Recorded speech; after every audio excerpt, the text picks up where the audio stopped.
The year is 1415. Picture this for a moment. You're huddled with 6,000 weary English soldiers, your horses staggering under the weight of a merciless march through Normandy's endless mud, the October rain pounding relentlessly, turning your armor into sodden cages that blister skin and drown resolve in chills.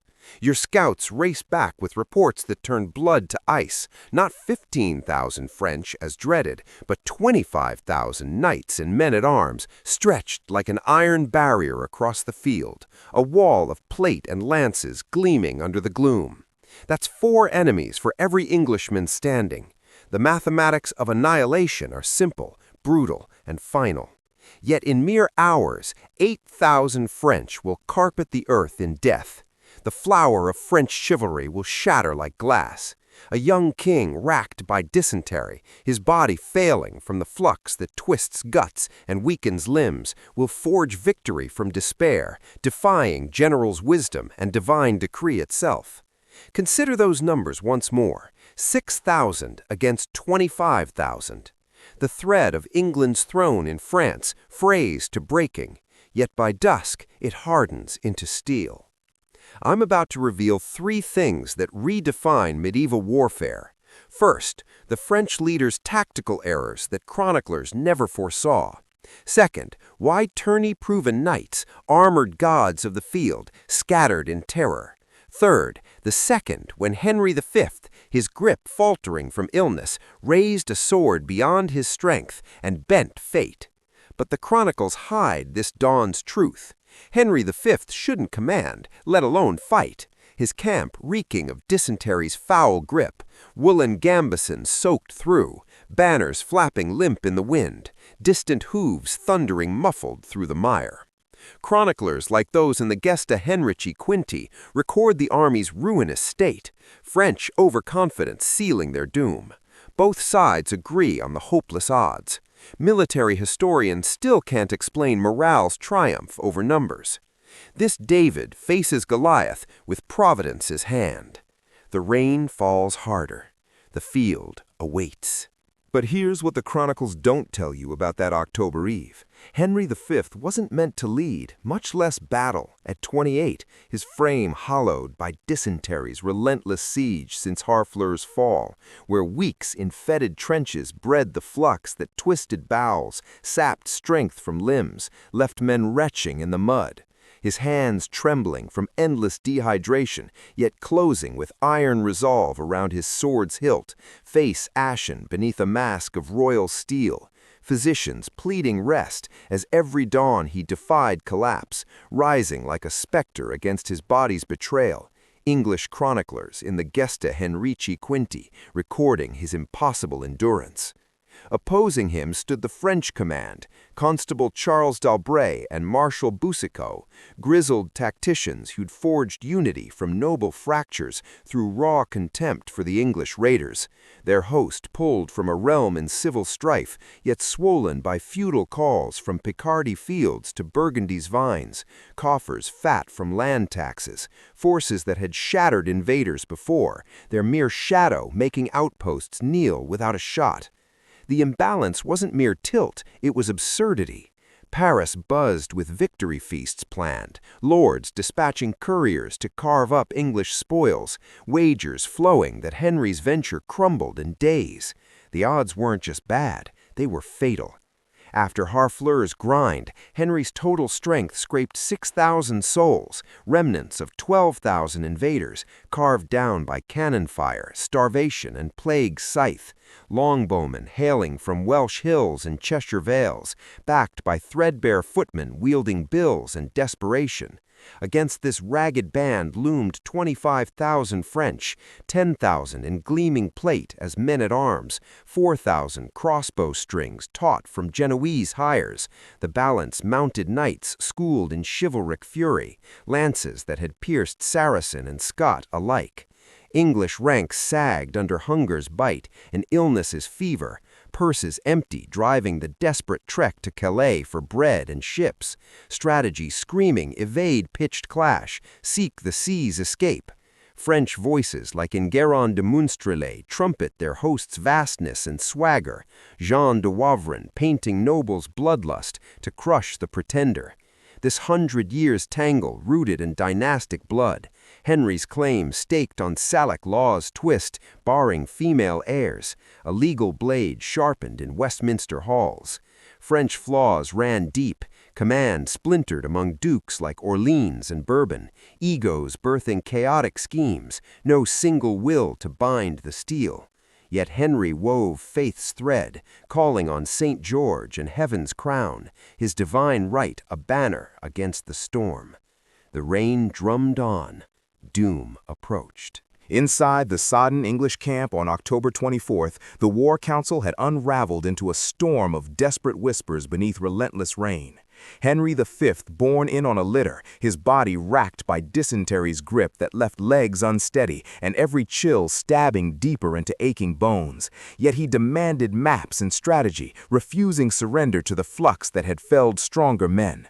Scouts, drenched and grim, confirmed the nightmare. 25,000 French blocking the road to Calais, that vital port with its skeleton garrison offering no aid, the numbers dooming them to slaughter.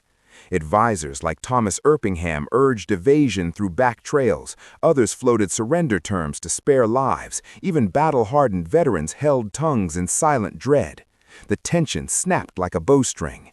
Then Henry stunned them all, commanding aides to prop him upright despite the agony, his voice cutting clear through the downpour. "Gentlemen, I may falter tomorrow or endure years, but I fight as God's anointed, claiming victory through faith alone." The tent exploded in disbelief that twisted into fierce conviction, as the Gesta Henrieschi Quinti faithfully records.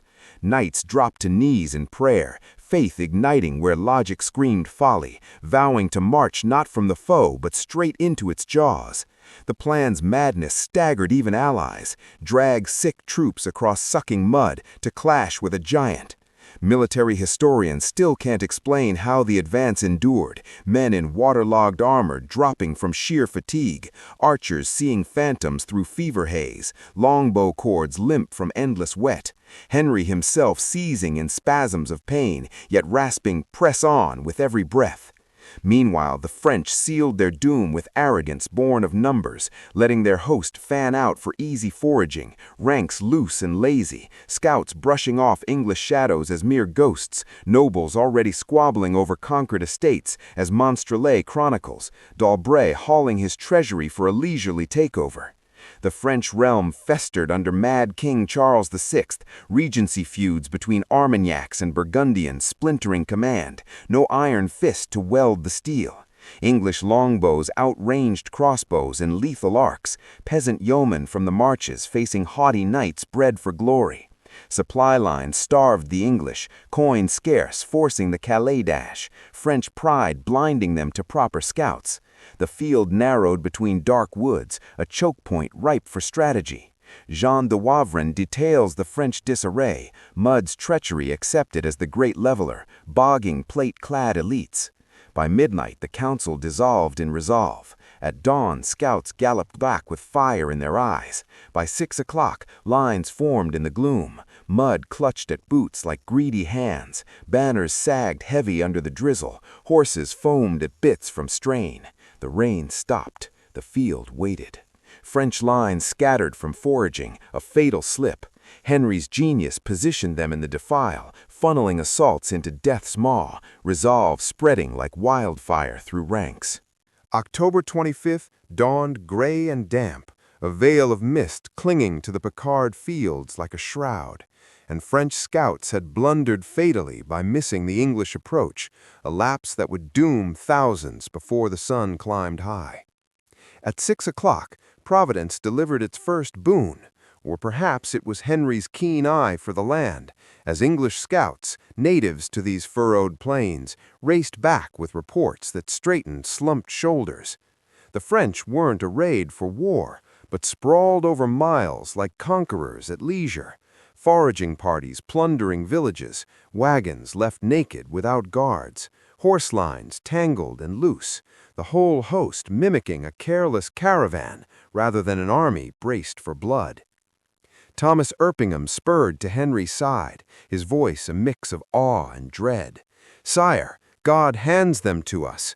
But he couldn't mask the tremor at confirming the horde's true scale. Not 20,000, but 25,000, their banners swallowing the horizon in a sea of fleur-de-lis and oriflamme. Englishmen wept openly at the sight, others sank to knees in fervent prayer, the odds 4-1 spelling certain ruin. The imbalance crushed spirits, yet faith flickered. At 11 o'clock, the French camp stirred with the first alarm, dust clouds boiling from the north like an ill omen, but Constable d'Albret dismissed it with a scoff, as Jean de Wavrin's chronicle captures his incredulity. His scouts had sworn the English pinned like rats, so this must be a desperate probe, nothing worth rousing the full might. He dispatched mere squadrons to swat them, overconfidence carving his brave. That hubris would echo eternally. By noon, the illusion shattered as English banners crested the ridge, not fleeting scout pennants, but the bold war standards, St. George's crimson cross defiant, the royal lions roaring in silk, Henry's 3 leopards snarling challenge. Panic rippled through French ranks as they scrambled to coalesce, but their miles-wide scatter turned urgency to bedlam, commands barking in clashing tongues, Norman French, Gascon drawls, Breton snarls, dukes like Orleans and Bourbon jostling for precedence amid the political rot of rival houses, their feuds under mad Charles VI's shadow fracturing unity into shards. Legend fused with cold fact here, military doctrine howling for Henry to hold, lure them into the flanking woods, exploit the narrow defile between tree lines. But the king shattered every tenet.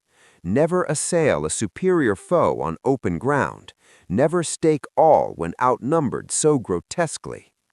Despite dysentery's fire gnawing his innards, limbs feeble and skin raw from saddle chafe, Henry commanded to be hoisted onto his destrier, straps binding him upright, as blood seeped from flux-weakened flesh, his voice thundering across the line.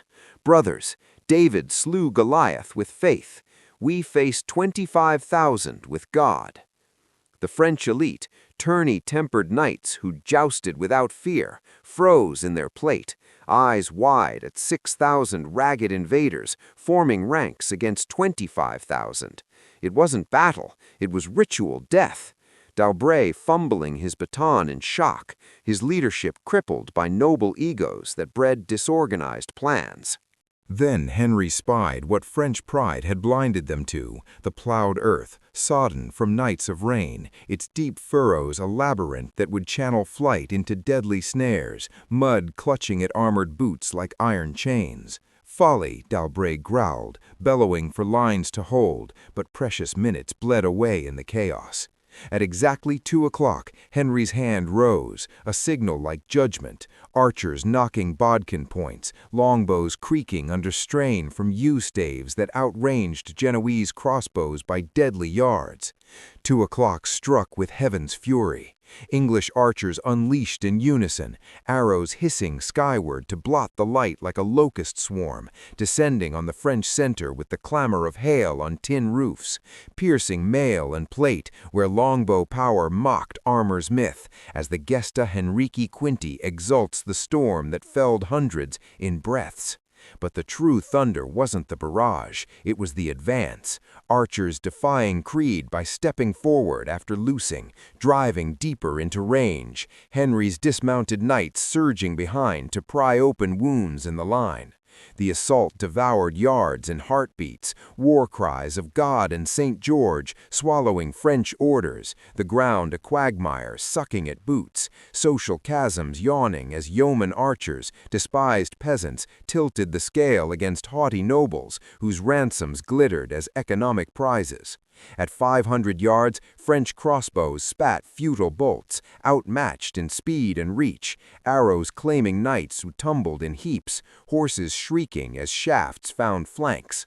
The military reality bit deep. Longbows penetrated where plate failed, mud's strategic vice bogging the heavy clad.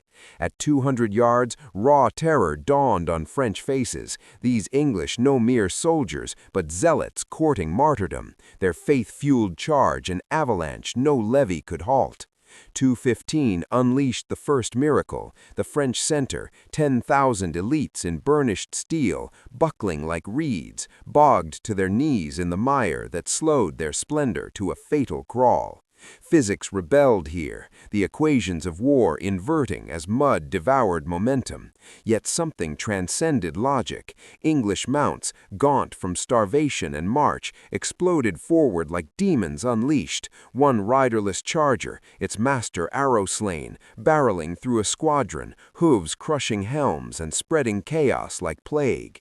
2:30 ignited panic's blaze, a French wing faltering backward, hesitation leaping man to man like contagion, formations melting as overconfidence birthed the tactical sin of a haphazard charge, knights piling forward without order, ego trumping cohesion, the impossible unfolded, 250,000 warriors routed by a force 1/4 their size, morale eclipsed mathematics. Then Henry's masterstroke landed, his men-at-arms erupting from wooded flanks to feign encirclement, illusory yet devastating, cries of "we're trapped" racing through ranks despite the lie, panic psychology funneling them into furrows of doom. Henry himself lashed to his saddle, flux blood staining his surcoat, lifted his sword in a feat chronicles swear was divine, his grip defying illness, as both English and French accounts attest. At 50 yards, French destriers reared wild, beasts sensing slaughter's breath, the earth quaking under hoofbeats, dust mingling with mud to choke the air. The din was infernal, steel clashing, screams and tongues, prayers hurled to saints and virgin alike. Arrows eclipsed the sun anew, English lines inexorable, terrifying. 2:45 twisted combat into carnage, French bolting for escape, only to plunge into those rain-gouged furrows, now traps where knights piled in pursuit, English bills and swords reaping methodically. At 3 o'clock, what French sources dubbed divine punishment struck. D'Albret's elite guard, 2,000 oath-bound stalwarts who'd stared down foes unblinking, shattering like brittle iron, their flight a dagger to morale's heart. The constable himself fell pierced, command evaporating in the void. Shards of leadership vanished. At 3:30, the chase became extermination, English hounding foes for miles, arrows exhausted yielding to polearms and maces, the mud slick with gore, vivid brutality mechanical yet restrained, lances splintered, then swords dulled, finally clubs improvised from helms, furrows brimmed with corpses, layers of dead smothering the wounded beneath, some gullies bridged by flesh for pursuers to cross.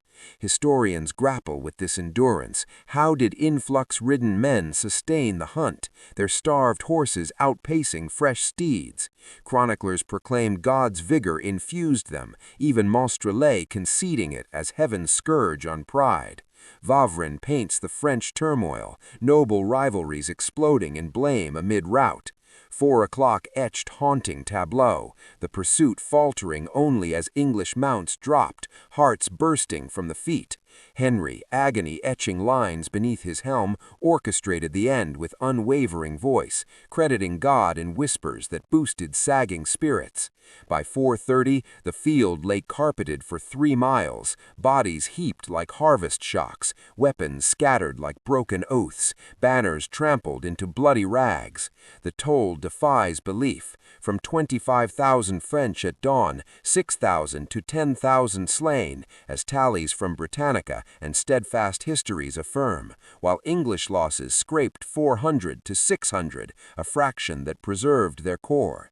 Chivalry's eclipse loomed, its code humbled by bow and mud, economic ransoms swelling English coffers, overconfidence's leadership flaw laid bare, stakes driven into earth channeling attacks into kill zones. Faith armored Henry's host, morale the true lance piercing numbers' shield. The clamor faded, silence claimed the dead. The immediate harvest defied tally. The French host's campaign riches, gold coffers, forged arms, prime steeds, provisions for 25,000 warriors fell wholesale to English hands, longbowmen stripping gear to fortify distant garrisons. But the true fortune lay in captives, tons of ransomable nobles, dukes and counts, whose freedom swelled Henry's purse overnight, as historian Julian Barker calculates, transforming a bankrupt expedition into a solvent conquest. Henry, slumping from his saddle in exhaustion's grip, brushed off helping arms, demanding one final right amid the carnage, leading his battered survivors in the chant of Non nobis Domine, not to us, Lord, as the Gesta Henrici Quinti preserves, a surreal vision of gore-smeared victors kneeling in prayer encircled by 8,000 French dead. French disgrace burned absolute, D'Albret slain in the mud, remnants scattering like chaff, their nobility gutted, dukes of Brabant fallen, counts and bishops heaped among the lowly, Monstrelet mourning the elite's annihilation. Political tremors rocked France, regency fractures widening under the blow. Economic boons armored English holds. Chivalry's luster dimmed forever. Low losses kept Henry's force intact, a military marvel. Providence framed the triumph, heaven's favor on the faithful. Agony fades when duty calls divine service. As sun dipped over the bloodied mire, the impossible stood eternal. The strategic shockwaves were cataclysmic. French might splintered overnight, the regency under mad Charles VI's delusions thrown into doubt, fragile alliances fracturing as noble houses turned on each other in blame. Historian Jonathan Sumption charting how one day's carnage cracked the kingdom's spine. Historians reckon a full decade passed before France rebuilt an army matching what Henry obliterated in hours. The English snatched a divine reprieve, precious time to entrench in Normandy's strongholds, broker the Troyes Treaty, crowning Henry heir to France's throne, rally aid from Europe's courts. French chronicler Enguerrand de Monstrelet couldn't veil the calamity's depth, branding it the gravest wound to French arms and memory, while others whispered of heaven's wrath turned against them. The Hundred Years' War's dynastic web tightened here, English claims bolstered by Salic law, now etched in blood. The psychological scar ran deepest. If 25,000 crumbled before 6,000, what of divine grace? Churches from Paris to Rouen overflowed with souls, probing the void, some cursing vice, others questioning faith's very core. London erupted in triumph at the tidings, bells pealing 3 days without cease. Yet in the victor's camp, Henry lay broken, the battle's strain a mortal blow to his flux-ravaged frame, physicians foretelling his end that night. But he clung on, murmuring as sources attest, pain is nothing when God demands service. The ransom flood, economic lifeblood from captive lords, poured gold into English veins, funding new bastions, shoring old walls, swelling ranks with recruits fired by the legend. Military tides shifted, infantry and archery ascending as chivalry's star waned, noble losses ripping social fabrics, decimating lineages that ruled for generations. For a decade after that muddied October, France trod warily, absorbing harsh truths, numbers shatter against unbreakable will. Henry's leadership legacy burned bright, the young claimant to France inspiring dread in foes who dwarfed him, his body crumbling, yet intellect razor-keen, valor unyielding. He ruled 7 more years, a medical defiance, until death claimed him in 1422 at 35, French voices admitting they feared that single man above legions. The irony cuts deep. 9 years later at Formigny in 1450, France clawed back swaths without Henry's guiding hand, English holds collapsing like sand. But at Verneuil in 1424, the French wielded Agincourt's lessons, never scorn the desperate, claim no victory untried, leash arrogance lest it blind. Modern forces dissect it as morale's masterclass, Henry perceiving that spirit outstrips steel. 6,000 souls armored in belief outweigh 25,000 adrift in doubt. His brilliance wasn't mere maneuvers, it was igniting certainty and chaos. The echo resounds through ages, Churchill's darkest hour, Spartans barring Thermopylae pass, every defiant stand against the horde casts Agincourt's shade. It stands as courage's testament over cold counts. The profound truth, English and French scrolls concur on the unearthly. How else account for the undernumbered surge, famished beasts outsprinting the hail, a stricken youth outfoxing seasoned warlords? The Gesta Henrici Quinti hails the miracle, Monstrelet laments the apocalypse. In the end, Agincourt endures as history's supreme last stand, the impossible forged real, 6,000 against 25,000 in glory, a fluxed king's trembling hands stemming destiny's flood, if only for a breath.